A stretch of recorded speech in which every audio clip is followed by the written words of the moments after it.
दो पड़ोसी थे, राहुल और बिट्टू। दोनों को एक दिन उनकी बीवियों ने बाहर जाकर सामान लाने को कहा। दोनों सामान की लिस्ट लेते हैं और शॉपिंग करने पहुंच जाते हैं। मार्केट में जब दोनों सामान खरीदते हैं तो राहुल अचानक से ही दुकानदार के साथ में बहस करना शुरू कर देता है, क्योंकि उसकी वाइफ ने उसको सामान के एग्जैक्ट रेट बताए थे और कहा था कि सारा सामान 150 तक आ जाएगा। लेकिन दुकानदार सामान के थोड़े से ज्यादा पैसे मांग रहा था, क्योंकि उसकी क्वालिटी काफी अच्छी थी। पर राहुल उससे बहसबाजी करने में करीब 1 घंटा लगा देता है। उधर बिट्टू ने बहस न करते हुए उसे 20 रुपए ज्यादा दिए और सामान लेकर घर वापस चला गया।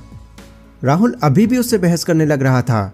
दुकानदार जब तंग आ गया तो उसने राहुल को 150 में ही सामान दे दिया, ये सोचकर कि अगर ये यहाँ पर और देर तक खड़ा रहा तो मेरा दिमाग ही खा जाएगा। राहुल बहुत खुश होता है और घर वापस आ जाता है।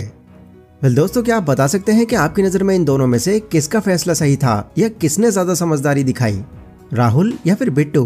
देखो, फायदे की नज़र से अगर देखो तो यहाँ पर हमको राहुल का ही सही फैसला लगेगा, क्योंकि भले ही उसने दुकानदार से 1-1.5 घंटे बहस की पर अपने 20 रुपए बचा लिए। But the science of getting rich book के ऑथर की नज़रों में ये कोई फायदा नहीं बल्कि डबल नुकसान है, क्योंकि ये शो करता है कि हम सिर्फ कुछ पैसों के चक्कर में अपने टाइम की वैल्यू नहीं समझते। ये एक अमीर और एक गरीब सोच रखने वालों में बहुत बड़ा डिफरेंस होता है। गरीब सोच रखने वाले टाइम को इग्नोर करके पैसों को ज्यादा समझते हैं, वहीं अमीर सोच वाले अपना टाइम बचाने के लिए कुछ पैसे खर्चने को भी तैयार हो जाते हैं। यही वजह है कि अमीर लोग अपना टाइम बचाकर कई अलग अलग मौके तलाश लेते हैं, पर गरीब लोग जिंदगी भर बस गरीब ही रह जाते हैं। वॉलेस दी वॉटल्स, जो कि the science of getting rich जैसी क्लासिक बुक के ऑथर हैं, वो बताते हैं कि वो भी एक बहुत गरीब परिवार से थे, लेकिन शुरू से ही उनकी जो सोच थी वो उनके घर वालों और उनके आस पड़ोस वालों से बिल्कुल अलग थी। दूसरे अमीरों से इंस्पायर होकर वो हमेशा अमीर बनने का रास्ता ढूंढते थे। कॉलेज में जब उनका 2nd ईयर था तो उस टाइम उनको एक बहुत ही कमाल का मौका मिला। वहाँ उन्हें कुछ मिलियनर्स लोगों का इंटरव्यू लेने के लिए चुना गया। इंटरव्यू के दौरान उन्होंने अमीर लोगों से जो भी उनके मन में सवाल चल रहे थे सबका जवाब जान लिया, और आखिर में इस इंटरव्यू का कंक्लूजन ये निकाला कि अमीर बनना कोई स्किल नहीं है, ये एक साइंस है। एंड जो भी लोग इस साइंस को पहले समझ जाते हैं वही अपनी लाइफ में आगे बढ़ पाते हैं। अपनी इस बुक में ऑथर ने अमीर बनने की साइंस को अलग अलग चैप्टर्स में बताया है और प्रूव किया है कि कैसे लोग इन रूल्स को फॉलो करके खुद को अमीरी की तरफ ले जाते हैं। तो दोस्तों, अगर आप भी इन रूल्स के बारे में जानना चाहते हैं और समझना चाहते हैं कि आखिर अमीर बनने के पीछे की साइंस क्या है, तो आगे के जितने भी पॉइंट्स मैं आपको बताऊंगा उनको बहुत ध्यान से देखना। So let's begin. Number 1, do things in a certain way. कई लोग सोचते हैं कि ये जो अमीर लोग होते हैं उनके पास शुरू से ही कोई स्किल या फिर टैलेंट होता है जिसका अल्टीमेटली यूज करके वो अमीर बन जाते हैं। ऑथर ने जब अमीर लोगों का इंटरव्यू लिया तो उन्होंने ये पाया कि इन सभी के अंदर कोई ऐसी बड़ी खूबी नहीं है जो उनको बाकियों से अलग करती हो, पर क्योंकि उन्होंने चीज़ों को एक सर्टेन वे में किया है इसलिए वो इतने अमीर बन पाए हैं। ऑथर ने यहाँ पर एक और बात नोटिस की कि ये सभी लोग कुछ ऐसी चीज़ें हैं जिनको बार बार रिपीट कर रहे हैं और रिपीट करते हुए कह रहे हैं कि अगर तुम भी इनको फॉलो करोगे तो तुम भी हमारी तरह अमीर बन सकोगे।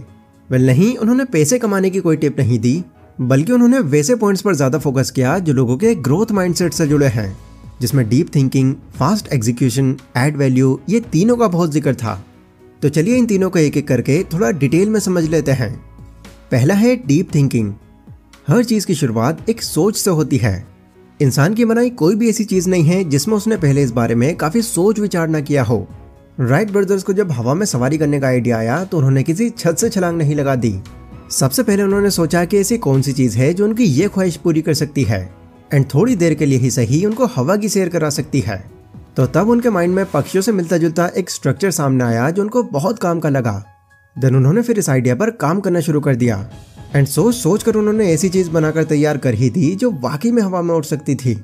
सेम इसी तरह इन्वेंशंस के साथ साथ एक गहरी सोच बिजनेस के लिए भी काफ़ी ज़रूरी है। पेटीएम, ओला, जोमैटो, फ्लिपकार्ट, ये सभी जितनी भी बड़ी बड़ी कंपनीज हैं उनके लिए भी पहले लोगों के माइंड में एक स्टार्टअप आइडिया आया था जिसे सोच कर एग्जीक्यूट करके उन्होंने एक बिजनेस में कन्वर्ट कर दिया। इसीलिए सबसे पहला रूल जो लोग अमीर बनने के लिए फॉलो करते हैं वो है डीप थिंकिंग। लोग डीप थिंकर पहले बनते हैं और अमीर बाद में। शायद अब कुछ लोग के माइंड में ये चलने लग जाए कि यार मैं तो पहले से ही बहुत बड़ा थिंकर हूँ, हर टाइम मेरे माइंड में कुछ ना कुछ चलता ही रहता है, लेकिन मैं तो अमीर नहीं हूँ। बट ऑथर कहते हैं कि ऐसे बिजनेस थॉट्स जिनके बेस पर आप कोई एक्शन नहीं ले पा रहे, उन थॉट्स का कोई फायदा नहीं है, वो बिल्कुल यूजलेस हैं। हमारे थॉट्स तब हमारे काम आते हैं जब हम सही माइंडसेट के साथ एक सही डायरेक्शन में सोचते हैं। पर अगेन सवाल यह आता है कि अब ये सही डायरेक्शन कहाँ से मिलेगी? तो देखो, इस तरह की वीडियोस और ऐसा कंटेंट जो आप कंज्यूम करते हो ये भी आपका एक सही माइंडसेट बनाने और आपको एक सही डायरेक्शन देने में बहुत हेल्प करती है, क्योंकि इनसे आपकी सोच खुलती है और आपके पास फिर आइडियाज़ काफ़ी हो जाते हैं। इसी टॉपिक पर the magic of thinking big नाम से एक बुक है जो लोगों के बीच बहुत ज़्यादा पॉपुलर है, क्योंकि ये बुक हमको डिटेल में ये बताती है कि एक इंसान की सोच के अंदर कितनी पावर होती है और कैसे वो अपनी सोच के जरिए कई इम्पॉसिबल चीज़ों को भी पॉसिबल कर देते हैं। इस कमाल की बुक की बातों को अगर आप बहुत सिंपल वे में समझना चाहते हैं तो कोको FM एप्लीकेशन पर लगभग इसकी 1.5 घंटे की बुक समरी अवेलेबल है, आप वहाँ से ये नॉलेज ले सकते हैं। कोको FM जिनको नहीं पता उनको मैं बता दूं कि ये इंडिया का एक ऑडियो शो प्लेटफॉर्म है, जहाँ पर लगभग 10,000 से ज़्यादा घंटों के ऑडियो शोज अवेलेबल हैं। सिर्फ यही नहीं, यहाँ पर कई अलग अलग टाइप की categories like self help, personal finance, fitness, motivation, business and career जैसे टॉपिक्स पर कंप्लीट ऑडियो बुक्स और बुक समरीज मिल जाती हैं, जो आपकी करंट थिंकिंग को एक नेक्स्ट लेवल पर ले जाने में बहुत बड़ा रोल प्ले करने वाली है। इस ऐप की जो नॉर्मल मंथली मेंबरशिप है वो 99 रुपीज़ की है, पर अभी कोको FM पर एक बहुत ही कमाल का ऑफर चल रहा है, जिसमें आप उनकी पहले महीने की मेंबरशिप पर पूरे 50% का ऑफ पा सकते हैं। बस कूपन कोड सेक्शन में आपको DH50 नाम से इस कोड को ऐड करना है, देन इमीडिएटली आपको इस प्राइस रेंज पर भी पूरे 50% का ऑफ मिल जाएगा। यानी जो आपकी 99 की मेंबरशिप थी वो 49 में हो जाएगी, जो एक कॉफ़ी की प्राइस से भी कम है। तो डिस्क्रिप्शन में इस ऐप का लिंक है, इस लिमिटेड ऑफर का पूरा फायदा उठाएं। दूसरा है फास्ट एग्जीक्यूशन। अगर आप एक डीप थिंकर बन जाते हैं और आपको कई तरह के आइडियाज़ भी आने लग जाते हैं, तो अब आपको ज़्यादा देर न करते हुए उन आइडियाज़ के ऊपर अब एक्शन लेने की ज़रूरत है। ऑथर कहते हैं कि जहाँ एक डीप थिंकर बनने के बहुत सारे फायदे होते हैं, वहीं छोटी सी इसकी एक डिफरेंट साइड भी होती है। एक डीप थिंकर बनने के बाद आपके माइंड में कई चीज़ें घूमने लगती हैं, एंड यहाँ अगर आप किसी एक चीज़ पर नहीं टिक पाए तो आप खुद को बहुत कंफ्यूज कर लोगे। और खुद को कंफ्यूज करने का मतलब है सिर्फ सोचते रह जाना पर कोई एक्शन न लेना। उन लोगों ने ऑथर से बताया था कि देखो ये दिक्कतें हमारे साथ भी हुई थी, पर जब हमको ये रियलाइज हुआ कि ऐसे तो बस हम अपना टाइम खराब कर रहे हैं और कुछ नहीं, तो उसी टाइम हमने कोई भी एक आइडिया पकड़ा और उस पर फास्ट एक्शन लेने शुरू कर दिए। हम तो कहते हैं कि हमारा उस टाइम पर फास्ट एक्शन लेना ही एक बड़ी वजह थी जो आज हम इतना कामयाब हैं, वरना अगर ये कंफ्यूजन हम पर हावी हो जाती तो आज शायद हम यहाँ ना होते। तीसरा है ऐड वैल्यू। आज के टाइम में एंटरप्रेन्योरशिप का मानो एक क्रेज चल पड़ा है, क्योंकि आजकल हर दूसरा इंसान एक एंटरप्रेन्योर ही बनना चाहता है, पर हम जानते हैं कि इतने सारे लोगों में बहुत कोशिश करने के बाद भी सिर्फ कुछ ही लोग ही बन पाते हैं। वेल ऐसा क्यों? ऐसा इसलिए क्योंकि मैक्सिमम लोग एक ऐसी मिस्टेक रिपीट करते जा रहे हैं जिसका उन्हें अंदाजा तक नहीं हो रहा, एंड वो मिस्टेक है क्वालिटी से ज़्यादा क्वांटिटी पर फोकस करना। वो सोचते हैं कि जितना ज़्यादा वो प्रोडक्ट्स या फिर कंटेंट प्रोड्यूस करेंगे वो उतने ही फेमस होंगे, पर इस चक्कर में वो ये भूल जाते हैं कि जो नॉलेज या फिर जो वैल्यू की लोग उनसे उम्मीद कर रहे थे वो उनको कुछ खास नहीं मिल पा रही। 9 जून 2007 को मार्केट के अंदर पहला आईफोन लॉन्च हुआ था।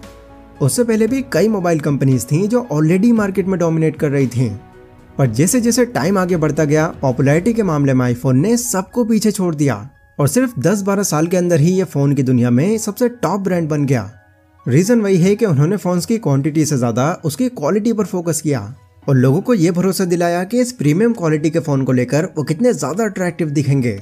एंड इसी वजह से आने वाले टाइम में आईफोन 2 से 2.5 लाख का ही क्यों ना हो जाए, लोग तब भी उसको उसी क्रेज से खरीदेंगे, बिकॉज क्वालिटी ऑलवेज मैटर्स। तो इन 3 बातों पर इंटरव्यू के दौरान अमीरों ने बहुत ज़्यादा बातें की थीं।